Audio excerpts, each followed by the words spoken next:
இன்னைக்கு வந்துட்டு 4 போலீஸ்காரங்க செத்து போனாங்க. ஒரு நக்சலைட்டை பிடிச்சிட்டு வரும்போது கார்ல அவன் பாம்பு இடுப்புல கட்டியிருந்தான் தெரியாம.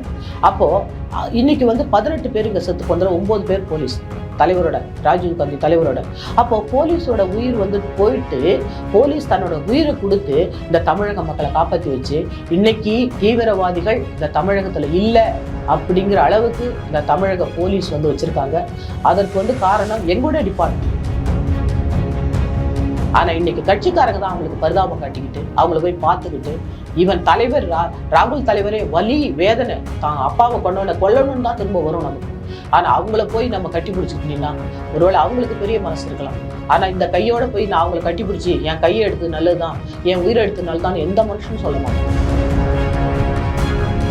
நான் மக்களுக்கு கொடுப்பேன். என்னுடைய இந்த எஞ்சிய உயிர் எனக்காக கடவுள் கொடுத்த நான் அன்னைக்கே செத்து போயிருந்துக்கலாம். உயிரை நான் உண்மையா நீதியா என்னை கடவுள் வச்சுட்டேன்.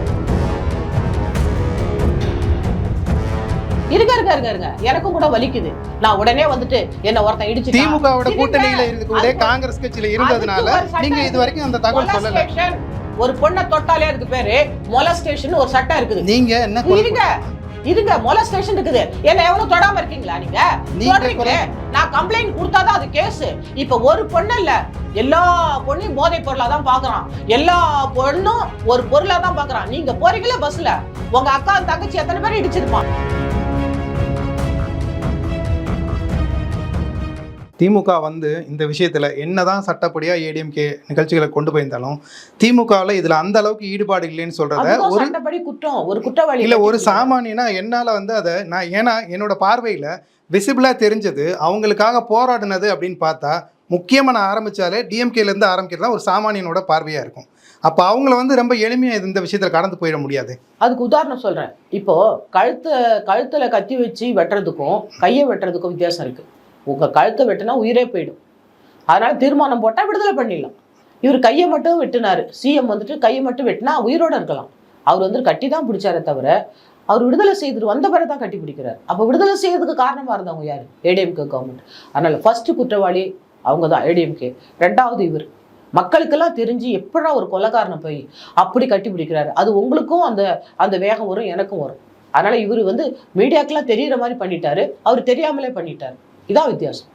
ஸோ இது இந்த ஒரு மாதிரியான தீவிரவாத அமைப்புகளுக்கு ஆதரவாக இருக்கிறதுங்கிறது ஒரு ஹீரோயிசமாக போயிட்டு இருக்குது. இந்த பார்வை எப்படி இருக்கும்? இது அப்படி ஹீரோயிசமாக போனால் இப்படிப்பட்ட நாட்டு தலைவர்கள் கொல்லப்பட வேண்டும்.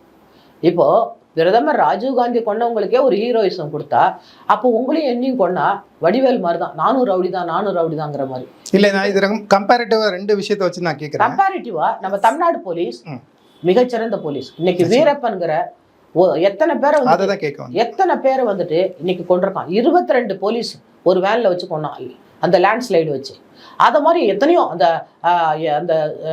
அந்த ஃபாரஸ்ட் ஆஃபீஸர் சீனிவாசனை தலையை வெட்டி உருட்டுனானா.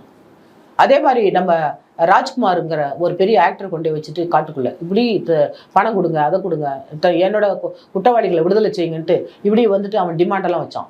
அவனை எலிமினேட் பண்ணது யாரு? நம்ம போலீஸ்.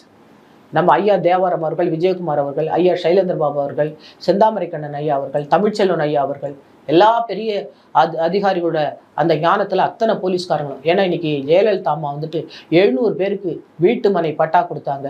இன்னைக்கு வந்துட்டு மெடல் கொடுத்தாங்க, ஒரு கிரேடு ப்ரமோஷன் கொடுத்தாங்க. அந்த அந்த சந்தன கடத்தல் வீரப்பனை அழித்ததற்காக அந்த குரூப்பை. அப்போ அத்தனை பேர் உயிரை எடுத்திருக்காங்க. அப்போ தீவிரவாதம் இல்லை. அதே மாதிரி திருப்பத்தூரில் இன்னைக்கு வந்துட்டு 4 போலீஸ்காரங்க செத்து போனாங்க. ஒரு நக்சலைட்டை பிடிச்சிட்டு வரும்போது காரில் அவன் பாம்பு இடுப்பில் கட்டியிருந்தான் தெரியாமல். அப்போது இன்னைக்கு வந்து 18 பேர் இங்கே செத்து போனதில் 9 பேர் போலீஸ் தலைவரோட, ராஜீவ்காந்தி தலைவரோட. அப்போ போலீஸோட உயிர் வந்து போயிட்டு போலீஸ் தன்னோட உயிரை கொடுத்து இந்த தமிழக மக்களை காப்பாற்றி வச்சு இன்னைக்கு தீவிரவாதிகள் இந்த தமிழகத்தில் இல்லை அப்படிங்கிற அளவுக்கு இந்த தமிழக போலீஸ் வந்து வச்சுருக்காங்க. அதற்கு வந்து காரணம் எங்களோட டிபார்ட்மெண்ட் கொடுக்கக்கூடிய தகவலில் தான் சிஎம் வந்து உத்தரவு கொடுக்குறாங்க. இல்லை இவங்களை எலிமினேட் பண்ணுங்க அப்படின்னு சொல்கிறாங்க. அதனால் எங்கள் போலீஸ், தமிழக போலீஸ் குறைச்சலே கிடையாது. இன்றைக்கி தமிழக போலீஸில் இருந்த நான் ஒரு கொலை குற்றவாளி, ஒரு பெண், அவள் அந்நிய தேசத்துலேருந்து வந்து நம்ம பிரதமரை கொல்றான். அவரை காப்பாற்ற தான் முடியல. அந்த கொலை குற்றவாளியை காண்பித்து கொடுத்து சாட்சி சொல்லி இன்னைக்கு அவளுக்கு தூக்கு தண்டனை வாங்கி கொடுக்கணும்னு நான் கடைசி வரையும் போராடுறேன். அங்கே 300 போலீஸ் இருந்தாங்க. டிஜிபிலேருந்து ஐஜிபி தான் ஃபஸ்ட்டு, அவங்க தான் பாதுகாப்புக்கு வந்திருந்தவங்க இன்சார்ஜு. ஐஜிபிலேருந்து கீழே இருக்கக்கூடிய கடைநிலை போலீஸ் காவலர் வரையும் 300 பேர் இருந்தாங்க. இன்னைக்கு கடைசி வரையும் நான் போராடுறேன். ஏன் ரத்தம், ஏன் பிளட், ஏன் போலீஸு. இன்னைக்கு நான் செத்து போயிருந்தாலும் எனக்கும் வந்துட்டு ஒரு கமாமரேஷன் பரேடில் ஒரு கும்பிடு போட்டு ஒரு ரீத்து வச்சுட்டு போயிருப்பாங்க. இன்றைக்கி நான் உயிரோடு வந்து இந்த மக்களுக்கு தெரிவிக்கணும். இவ்வளோ பெரிய இன்சிடெண்ட்லேயும் நாட்டு பிரதமர் செத்து போனாலும் அந்த குற்றவாளிகளை கண்டுபிடித்த நமது தமிழக போலீஸ், டெப்டேஷனில் இருந்தவங்க எல்லாம் தமிழக police, CBI officers, even Karthikeyan ஐயா அவர்களுக்கு சபாஷ் கார்த்திகேயன்னு அவர் லெட்டர் எழுதியிருக்காரு. யார்? எல்டிடி பிரபாகரன். அந்த அளவுக்கு திறமையானவர்கள் நம்ம போலீஸ். தங்களோட உயிரை கொடுத்து ராஜீவ்காந்தி காப்பாற்ற முடியல. குறைபாடு இருந்துச்சு நிறைய, கவர்மெண்ட்டே அவங்களுக்கு போடலை சரியான பாதுகாப்பு. ஏன்னா அவரை வந்துட்டு பட்டால் அடித்தான் ஒரு சிங்கள சிப்பாய். அப்பயே அவருக்கு வந்துட்டு இன்னைக்கு இருக்கக்கூடிய பிரதம மந்திரி கொடுக்கக்கூடிய பாதுகாப்பு கொடுத்துருக்கணும். ஒரு முன்னாள் பாரத பிரதமர் லைஃப் த்ரெட் இருந்திருக்கு, அதை கொடுக்கல அந்த கவர்மெண்ட்டு. கடைசியில் தான் நாங்கள் நிற்கிறோம். அதனால ஈஸியாக நம்ம பிரதமரை எலிமினேட் பண்ணிட்டாங்க. ஆனாலும் அதை மிகச்சிறப்பாக கண்டுபிடித்த நம்முடைய தமிழக போலீஸ், அங்கே டெப்டேஷன்ல இருந்த அத்தனை அதிகாரிகளுக்கும் நம்ம சல்யூட் பண்ணோம். அந்த நீதிபதிகள் தண்டனை கொடுத்தவர்களுக்கும் சல்யூட் பண்ணணும். அவங்கெல்லாம் பயப்படலை, போலீஸ் அதிகாரி பயப்படலை, நீதிபதிகள் பயப்படலை. அவங்களுக்கு வந்துட்டு பனிஷ்மெண்ட்டு, அவங்க மேக்சிமம் பனிஷ்மெண்ட் கொடுத்துட்டாங்க. ஆனால் இன்னைக்கு கட்சிக்காரங்க தான் அவங்களுக்கு பரிதாபம் காட்டிக்கிட்டு அவங்கள போய் பார்த்துக்கிட்டு, ஈவன் தலைவர் ராகுல் தலைவரே வலி வேதனை, தான் அப்பாவை கொல்லணும்னு தான் திரும்ப வரும் நமக்கு. ஆனால் அவங்கள போய் நம்ம கட்டி பிடிச்சிக்கிட்டீங்கன்னா ஒருவேளை அவங்களுக்கு பெரிய மனசு இருக்கலாம். ஆனால் இந்த கையோட போய் நான் அவங்கள கட்டி பிடிச்சி என் கையை எடுத்து நல்லதுதான், என் உயிரை எடுத்து நல்லதான்னு எந்த மனுஷனும் சொல்ல மாட்டான்.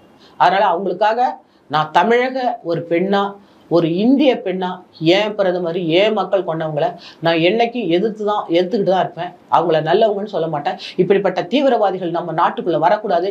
நம்ம நாடு அமைதியாக இருக்கணும், நம்ம தமிழக மக்கள் அமைதியாக இருக்கணும். இந்த மாதிரி பேன் செய்யப்பட்ட எல்டிடியை வந்து கொண்டாடுறதுக்கு ரொம்ப ரொம்ப ரொம்ப தப்பு. அதனால் நான் போலீஸ் அதிகாரியாக இருந்து சொல்கிறேன், சாதாரண ஒரு பொண்டாட்டி வந்துட்டு கோபப்பட்டுட்டு இவன் அடிச்சிட்டான்னு சொன்னாலே செத்து போயிட்டான்னா சடன் ப்ரொவகேஷன்னு அவனை கொண்டே உள்ளே தள்ளிடுறோம். அப்படிப்பட்ட குற்றவாளிகளுக்கு தூக்கு தண்டனை கொடுக்கக்கூடிய இந்த சட்டம் ஒரு நாட்டு பிரதமரை கொன்ற கொலைகாரியையும் இந்த தீவிரவாதிகளையும் கொண்டாடுவது எந்த விதத்தில் நியாயம்? நிச்சயமா இன்னைக்கு நடக்கக்கூடிய ஏடிஎம்கே டிஎம்கே இந்த ரெண்டு கவர்மெண்ட்டும் சமமா மக்கள் பணி இல்லாம தேர்தல் அறிக்கையில சொன்னதை செய்யாம பொய் பிரச்சாரம் பண்ண சொல்றாங்க. அது மனசுக்கு வலிக்குது எனக்கு. ஏன்னா நான் போயிட்டு இன்னைக்கு எம்பிக்கு எம்எல்ஏக்கு எங்கள் தலைவர் எம்பி ஆயிட்டா எம்எல்ஏ ஆயிட்டா உங்களுக்கு இதெல்லாம் இந்த தேர்தல் அறிக்கையில் சொன்னதெல்லாம் நிறைவேற்றுருவாங்க அப்படின்னு என்னால் ப்ராமிஸ் பண்ண முடியல. மனசு வலிக்குது எனக்கு. நான் போலீஸ் ஆஃபீஸராக இருந்தேன். மக்களை ஏமாத்துறதுக்கு எனக்கு பிடிக்கல. அதுவும் ஒரு காரணம் நான் வெளியில் வர்றதுக்கு. நான் அரசியல் படிச்சுக்கிட்டேன். இவங்க பொய்யா பேசுகிறாங்க. அந்த எம்எல்ஏ சீட்டு கொடுத்தவங்களுக்கு தான் வந்துட்டு விசுவாசமாக இருக்கிறாங்க. எந்த தலைவரையும் எந்த தொண்டனும் அவர் செய்கிற தப்பை தட்டி கேட்கறதுல, இந்த தேர்தல் அறிக்கையில் இப்படி கொடுத்தீங்களே இதை செய்யலேன்னு எந்த கூட்டணியும் கேட்கறது கிடையாது. அப்படியே அந்த தலைவர் அது கேட்டுட்டா உடனே வெளில அனுப்பிடுவாங்க. கரெக்டுங்களா? அந்த தலைவரை தட்டி கேட்குற ஒரு எதிர்கட்சியும் கிடையாது, எந்த கூட்டணியும் கிடையாது. அது எனக்கு வருத்தமாக இருக்குது ஆஸ் எ போலீஸ் ஆஃபீஸர். நான் மக்களோட வரிப்பணத்தில் சம்பளம் வாங்குறேன். இந்த ஏழை மக்களை ஏன் இப்படி வஞ்சிக்கிறீங்க? நீங்கள் வாழ்வதற்காக, நீங்கள் பதவியில் இருக்கணுங்கிறதுக்காக நீங்கள் பொய்யா வந்துட்டு உண்மையாக ஒரு தேர்தல் ஒரு அறிக்கையை கொடுப்பீங்க, அப்புறம் பொய்யா நடந்துக்கிறது எவ்வளோ அசிங்கமாக இருக்குது. அது எனக்கு எந்த கட்சியுமே பிடிக்கல. எல்லா கட்சியும் ஃப்ராட் கட்சியாக இருக்குது. உங்களுடைய செக்யூரிட்டிக்காக இப்போ காவல்துறையிலேருந்து அனுமதிச்சிருக்கிறாங்க. அந்த அளவுக்கு உங்களுக்கு த்ரெட் எந்த இடத்துலேருந்து வருதுன்னு நீங்கள் நினைக்கிறீங்க மேம்? எனக்கு எல்டிடிங்கிற பேரில் எனக்கு அந்த இலங்கை பாஷையில் என்னை வந்துட்டு பேசுகிறாங்க. ஏன்னா நான் பேரறிவாளன் விடுதலைக்கு ஃபஸ்ட்டு எதிர்ப்பு தெரிவித்தோடனே அன்னைக்கு ஆரம்பித்தாங்க. என்னை அவ்வளோ அசிங்கமாக பேசி எல்லாத்தையும் எவ்வளோ ஒரு பெண்ணை இழிவாக பேச முடியுமோ அவ்வளோ பேசி, நீ வாயை திறந்தீன்னா உன்னை வந்து கொலையே பண்ணிடுவான். வாயை திறக்கக்கூடாது. அது யாருன்னு தெரில. நளினிக்கு எதிர்ப்பாக பேசாத, என் தலைவருக்கு எதிர்ப்பாக பேசாத, நீ வந்து கட்சிகளுக்கு எதிர்ப்பாக பேசக்கூடாது. நீ என்ன வேணாலும் ஊடகத்தில் பேசு, நீ பேசுனீன்னா உன்னை கொலையே பண்ணிடுவேன் அப்படின்னு சொல்லிட்டு டெய்லி அசிங்கமான வார்த்தையில் பேசி அது நெட்டு காலம். எங்கள் டிஜிபி சாருக்கு மனு கொடுத்தேன், இன்னும் கண்டுபிடிக்கல. அதனால அவங்க என்ன பண்ணிட்டாங்க, நான் த்ரெட் இருக்குங்கிறதுக்காக மனு கொடுக்கும்போது எனக்கு ஒரு போலீஸ் பாதுகாப்பு கொடுத்தாங்க. 24 ஹவர்ஸும் ஒரு போலீஸ் என் கூட இருக்காங்க வித் பிஸ்டலோட. அதனால இப்போ நான் என் சுதந்திர இந்தியாவில் என் நாட்டில் நான் போலீஸோட திரியணும் பயந்து. இப்போ எல்டிடியெல்லாம் சுதந்திரமாக சுற்றிக்கிட்டு இருக்காங்க. இது என்ன? அது இப்போ தாவேகா விஜய் அவர்களுக்கு ஆதரவா அவர் ஒரு நன்மை செய்வார் அப்படிங்கிற ஒரு எதிர்பார்ப்பில் நீங்கள் சொல்லியிருக்கீங்க. நாளைக்கு இதே சைக்கிள்குள்ளே அவரே வந்துட்டார், ஒரு அரசியல் கட்சியாக பரிணாமம் எடுக்கும்போது இதே மாதிரியான ஒரு சைக்கிள்குள்ளே வந்துட்டார் அப்படின்னா திருமதி அனுசியாவோட குரல் இதே மாதிரி நேர்மையின் பக்கம் இருக்குமா? நான் வந்து 37 ஆண்டு 37 ஆண்டு வந்து காவல்துறையில் எஸ்ஐ டு ஏடிஎஸ்பி வரையும் SI, inspector, DSP, additional SP வரையும் வேலை பார்த்தேன். இந்த கையால் நான் ஒத்த ரூபா கூட நான் லஞ்சம் வாங்கினதே கிடையாது. இந்த மக்கள்கிட்ட மக்களுடைய வரி பணத்தில் எனக்கு சம்பளம் கொடுக்குறாங்க. அவங்களுக்கு நான் வேலைக்காரியாக இருந்து வேலை செய்தேன். எல்லாருமே வேலைக்காரங்க தான். இந்த சேர் வந்துட்டு போட்டு வைக்கிறது, இவங்களை வேலைக்காரங்களாக தான் ஒரு கலெக்டரோ இல்லை ஒரு சிஎம் வச்சுருக்காங்க. எனக்கு பாதுகாப்பு கொடுக்கணும், அவங்கள நிற்க வைக்கிறது, அவங்கள காத்திருக்க வைக்கிறது. என்ன நம்ம வந்து முதலாளியாக நம்ம ஆயிடுறோம். நம்ம வேலைக்காரங்களாக இருக்க வேண்டிய நம்ம முதலாளி ஆகிடுறோம். அப்படி நான் வேலைக்காரியாக கவர்மெண்ட் சர்வெண்ட் நான் என் மக்களுக்கு நான் பணியாற்றினேன். ஒரே ஒரு மக்கள் கூட நான் 10 ரூபா அந்த அம்மா கொடுத்தேன்னு சொல்ல, என் அதிகாரியும் சொல்லலை, என் சபார்டினேட்டும் சொல்லலை. 10 ரூபா இவங்களுக்கு நான் வாங்கி கொடுத்தேன்னு. அப்படிப்பட்ட மக்கள் பணியை நல்ல குடும்பத்திலேருந்து, ஒரு சாதாரண குடும்பத்திலேருந்து வந்து என் மக்களுக்காக நான் உழைச்சேன். அந்த மக்கள் கூலி கொடுத்தாங்க. இன்றைக்கும் ரிட்டையர்ட் ஆகி பென்ஷன் கொடுக்குறாங்க. அதில் தான் நான் சாப்பிட்டுட்டு இருக்கிறேன். அதனால் என் மக்களுக்காக நான் உழைக்க போகிறேன். அதில் எவன் திருடுனாலும் நான் கேட்பேன். அது விஜயா இருந்தாலும் சரி, அது யாராக இருந்தாலும் சரி. மக்களுக்கு விரோதமாக வாய் கிளிய பேசிட்டு மக்களுக்கு செய்கிறேன்ட்டு ஏதாவது தப்பு பண்ணால் வெளியில் உட்காந்துட்டு நான் இதே மாதிரி ஊடகத்தில் பேசிக்கிட்டு தான் இருப்பேன். ஏன்னா எம்எல்ஏ எம்பி ஆசை காமிச்சு என்னை என் சொத்தெல்லாம் பிடிங்கி அழிச்சிருவாங்க அப்படிங்கிறதுக்காகவே நான் ஒருத்தருக்கும் கட்சியில் துண்டு போட மாட்டேன். என் காசில் அப்படி ஒரு துண்டு போட்டேன்னா அது ஒரு பெண்ணோடைய மானத்தை மறைக்க ஒரு புடவை வாங்கி கொடுப்பேன் அப்படின்னு நினச்சிட்டு வந்தேன்.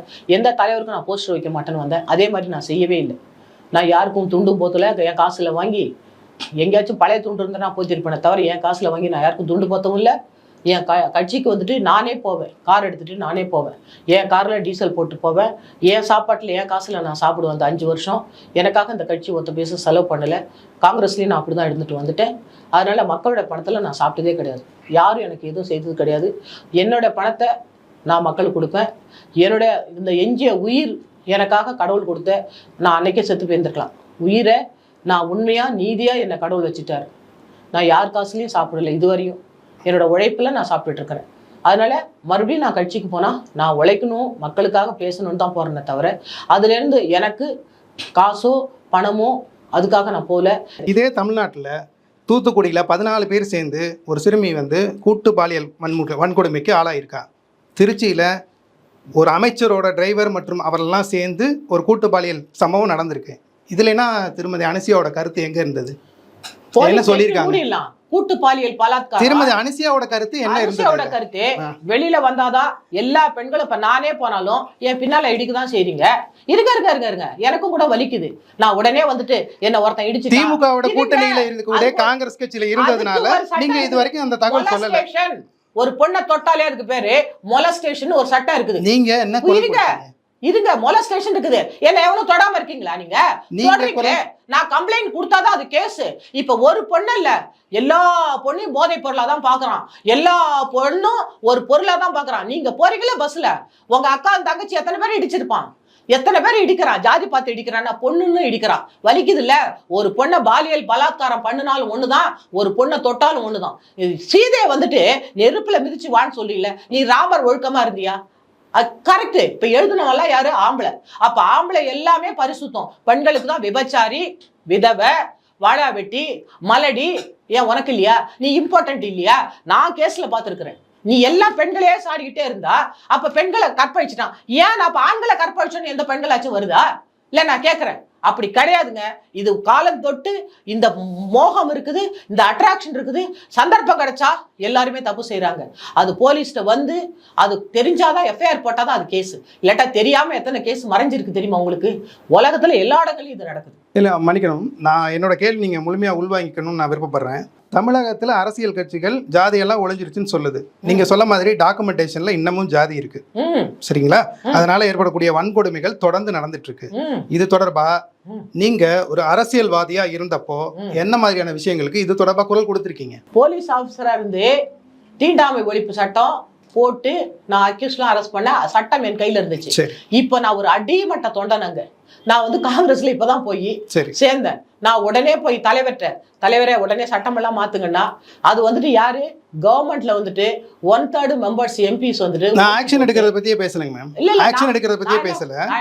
உங்களுடைய சமூகத்தில் இருக்கக்கூடிய இந்த மாறுபாடுகள் குறித்து, இந்த தீண்டாமைகள் பத்தி ஒரு அரசியல்வாதியா உங்களுக்குன்னு ஒரு கருத்து இருந்திருக்கும் இல்லையா? அந்த இடத்துலயே போய் சொல்லி இருக்கிறேன். அந்த இடத்துல காங்கிரஸ் கவர்மெண்ட்ல அந்த ஆபீஸ்லயே போயிட்டு ஏப்பா எஸ்சி டிபார்ட்மெண்ட் போடுறீங்க, எதுக்கு வந்துட்டு என்னது ஓபிசியா, எதுக்கு வந்துட்டு ஓபிசி, எதுக்கு வந்துட்டு இங்க மீனவர் அணி, எதுக்கு இங்க மைனாரிட்டி, நீ போடு நீ ஸ்டூடெண்டா போட்டுக்கோ, காலேஜ் போட்டுக்கோ, தொழிலாளர் போட்டுக்கோ, அதெல்லாம் தொழிலை குறிக்கிறது.